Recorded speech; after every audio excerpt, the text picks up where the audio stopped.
বিরতির পর ফিরে এলাম জয়তুতে। আপনারা জানেন আজকে আমাদের এখানে উপস্থিত আছেন সাকিব আল হাসান, আনিসুল হক এবং নুসরাত ইমরোজ তিশা। বিদেশি চ্যানেল 10 স্পোর্টস সাকিবের উপরে একটি চমৎকার ডকুমেন্টারি তৈরি করেছে, আমরা সেটা একটু দেখি, হিরোজ অফ দ্য গেম নামে।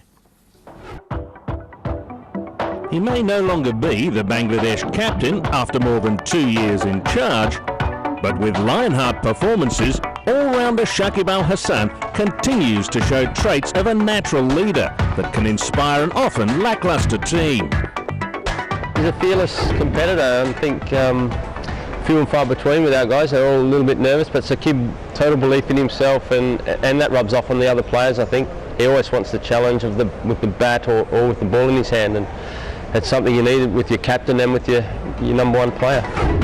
It was in fact former coach Jamie Siddons who oversaw Shakib's journey not only to the top of Bangladesh cricket but also to the pinnacle of the world game. There's the 100 for Shakib Al Hasan, his second one-day international 100. It was in January 2009 when for the first time in his career the soft-spoken left-hander had reached the #1 ICC ranking for ODI all-rounders. A position that he'd incredibly held for 2 years until this April, and continues to have now once again. There were happier moments for Shakib in 2009 during Bangladesh's tour of the West Indies, where at 22 years and 115 days, he replaced the injured Mashrafa Mortaza as the youngest Bangladesh Test captain and the 5th youngest overall. With 8 wickets in the match and an unflustered 97-ball 96 not out in a nervy but successful chase of 215 runs in the second test, Shakib set up a clinical 2-0 series win for Bangladesh. With 13 wickets and 159 runs overall, man of the match Shakib was also fittingly the man of the series, in a perfect exhibition of a captain leading by example. আমরা একটা জিনিস লক্ষ্য করেছি, এখানে তো সবই প্রশংসা, এবং আমরা একটা জিনিস লক্ষ্য করেছি যে যখন টিম অনেক ডাউন থাকে তখনও আপনি চার্জ থাকেন, আপনি কিন্তু কখনো বলেন না যে আমি হারার জন্য যাচ্ছি, আপনি কখনো বলেন না ড্র করবো, আপনি কখনো বলেন না যে আমরা খারাপ খেলবো, আপনি বলেন যে আমরা তো জেতার জন্যই খেলি। এই আত্মবিশ্বাসের উৎসটা আসলে কি? এটা কি এক ধরনের ট্রেনিং এর পার্ট? বিকেএসপিতে পড়াশোনা করেছেন নাকি অন্য কিছু? এটা আমি বলবো যে বিকেএসপি একটা অবশ্যই কারণ ছিল। ওখানে আমরা মানে আমাদেরকে যখন ট্রেন করছে এভাবেই আমাদেরকে তৈরি করা যে আমরা কখনোই কোনো কিছুতে হার মানবো না যতক্ষণ আমরা হেরে না যাই। হেরে গেলেও আমরা চেষ্টা করব কি কি ভুল করছি যেটা না করে নেক্সট ম্যাচ জেতা যায়। অস্ট্রেলিয়ানরা সাধারণত স্লেজিং এর জন্য বিখ্যাত, প্রশংসা করতে চায় না। সেই অস্ট্রেলিয়ার উপপ্রধানমন্ত্রী আপনার প্রশংসা করেছে, সেটা আমরা একটু পর্দায় দেখি। Ladies and gentlemen, thank you for the opportunity to address the 17th SAARC Summit. We are thrilled by getting to know the newest stars of world cricket in Bangladesh, such as Shakib Al Hasan. এটা তো আনন্দের ব্যাপার তালি না? বক্তৃতা শুরু হয়েছে সাকিবের নাম দিয়ে, এরপরে 11 জনের নামই বলবে, আমরা আশা করতে পারি। অস্ট্রেলিয়াকে আমরা কবে হারাচ্ছি? সিরিজ জিতবো অস্ট্রেলিয়ার সাথে ইনশাল্লাহ। আমরা এখন যেটা বিশ্বাস করি যে আমরা অ্যাওয়ে ম্যাচগুলোতে না হোক, অ্যাটলিস্ট হোমে আমরা খুবই টাফ অপোনেন্ট যে কোনো টিমের জন্য। এখন আমার কাছে বিশ্বাস এখনই আমরা যদি 3টা ম্যাচ খেলি আমি খুবই কনফিডেন্ট যে একটা ম্যাচ তো জিততে পারবো, ইনশাল্লাহ সিরিজও জেতা সম্ভব যদি আমরা আমাদের বেস্ট ক্রিকেট খেলতে পারি। বাট অস্ট্রেলিয়া অবশ্যই অনেক ভালো টিম, অনেক ডিফিকাল্ট সিচুয়েশন আসবে, ওগুলো আমাদেরকে হ্যান্ডেল করতে হবে ভালোভাবে। বাট আমরা রিসেন্টলি যে ক্রিকেট খেলতেছি যে কোনো কিছু সম্ভব। সাকিব ভক্তরা তার সম্পর্কে কি বলছেন? সাকিবকে আমি স্পেশালি তার বড় একটা ফ্যান। যদি আমি তাকে একদিনের জন্য ঘোরার সুযোগ তার সাথে পাই তো আমি তাকে প্রথমেই যে বাংলাদেশের ক্রিকেট গ্রাউন্ডগুলো আছে সেইখানে কোনো একটা গ্রাউন্ডে চলে যাব। নেক্সট টি20তে আসতেছে, জান টি20তে আমরা যাই, তুমি ম্যান অফ দ্য সিরিজ হও, আর তোমার যে খেলা যে অফসাইড যেটা খেলো অফসাইডে রেগুলার খেলো। আমি সাকিবুল হাসানের একজন খুব ভালো একটা ফ্যান এবং ও খুব ভালো খেলে, ও যেমন খুব স্মার্টলি খেলে এবং ও দেখতেও ভীষণ স্মার্ট। সাকিব আল হাসান #1 অলরাউন্ডার, তার সাথে একবার হলেও দেখা করতে চাই এবং ডিনারে গিয়ে তার কাছ থেকে অ্যাটলিস্ট একটা অটোগ্রাফ নিতে চাই। সাকিব আল হাসানের সাথে পুরা 24টা ঘন্টাই আমি টেকনাফে থাকতে চাই, আর যদি সে চায় নেক্সট ডে আমার সাথে টাইম নিয়ে স্পেন্ড করতে তো আমি তাকে নিয়ে দার্জিলিংয়ে যাইতে চাই। সাকিব আল হাসান সে আমাদের দেশের অনেক বড় গর্ব, আমি তার অনেক বড় একজন fan. Best of Shakib, best of lakh.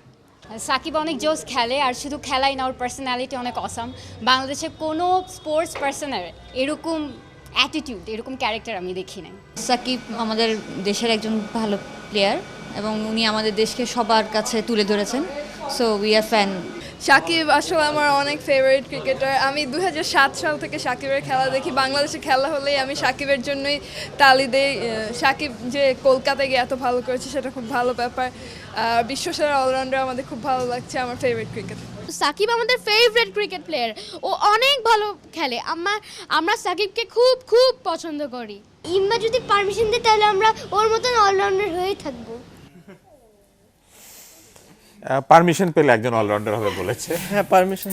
বাসের ছাদে চড়ে তো খেলতে যেতে হবে, বাসের ছাদে চড়ে খেলতে না গেলে তো সাকিব হওয়া যায় না। না, যাবে না। এটা বলে না, দেখা যায় বাচ্চা কাচ্চা সব বাসের ছাদে চড়ে আসা শুরু করেছে। আর একজন যে বলেছে যে টেকনাফেও যেতে চায়, দার্জিলিংও যেতে চায়, তার ব্যাপারে আপনার উপদেশ কি? আগে দার্জিলিং জানি না, ডিসাইড করবে বাসার মানুষ। সে কোথায় কাকে নিয়ে বেড়াতে যাবে অসুবিধা নাই, সে টেকনাফ দার্জিলিং যেখানে যেখানে যায় ঘুরে আসুক, একটা ছবি নিয়ে যায়। হ্যাঁ, সাকিব ভাই এটা একটা একটা ছবি ভালো নিয়ে আইডিয়া। আপনি কি যেন বলছিলেন আনিসুল হক? সাকিব তো বলেছে যে তার নানি, তার মানে সে খুব তার নানির ভক্ত, তাই তো? হ্যাঁ। নানিও তার ভক্ত, নানি তার জন্য খুব একটা ভালো বউ আসবে এরকম প্রত্যাশা করে আছে। কাজেই মনে হয় টেকনাফ দার্জিলিং যত ধরনের আবেদন নিবেদন আছে নানির কাছে গেলে ভালো হয়। স্টলে বাসার নাম্বার দিয়ে দেন। আমরা এবার একটু দেখি, সাকিবের শিশু ভক্ত অনেক আছে, আমরা দেখি শিশুরা সাকিবকে নিয়ে কি বলে।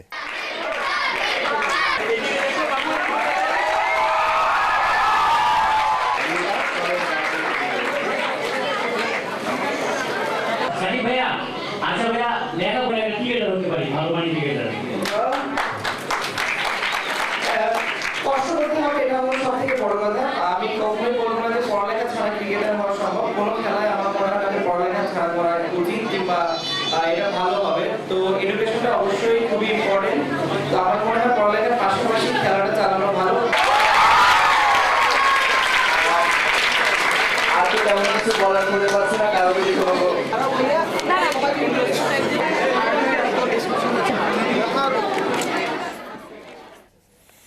আমরা দেখলাম যে আনন্দের আতিশয্যে কেঁদে ফেলছে শিশুরা। এইরকম অবস্থায় কি করেন সাকিব? আমি একটা ঘটনা বলি। আমি গুলশানে একটা রেস্টুরেন্টে ডিনার করে বের হচ্ছি, আমরা বেশ কয়েকজন ছিলাম। তো একটা ওই বাচ্চারা আছে না যারা ফুল বিক্রি করে, তো একটা বাচ্চা আসছে আমার কাছে যে ভাইয়া ভাইয়া ফুল নেন। আমি বলছি আমার কাছে ভাঙতি টাকা নাই, ফুল নিব না আমি। তো বলছে ভাইয়া ফুল আপনার টাকা দিয়ে নেওয়া লাগবে না, আপনি ফুলটা রাখেন, একটা ছক্কা মারেন। আমি বলছি ভাই তুই ফুল তোর কাছে রাখ, আমি ওর সাথে সাথে কিছু টাকা দিয়ে বলছি তুই দোয়া করিস যেন আমি আরো 6 মারতে পারি।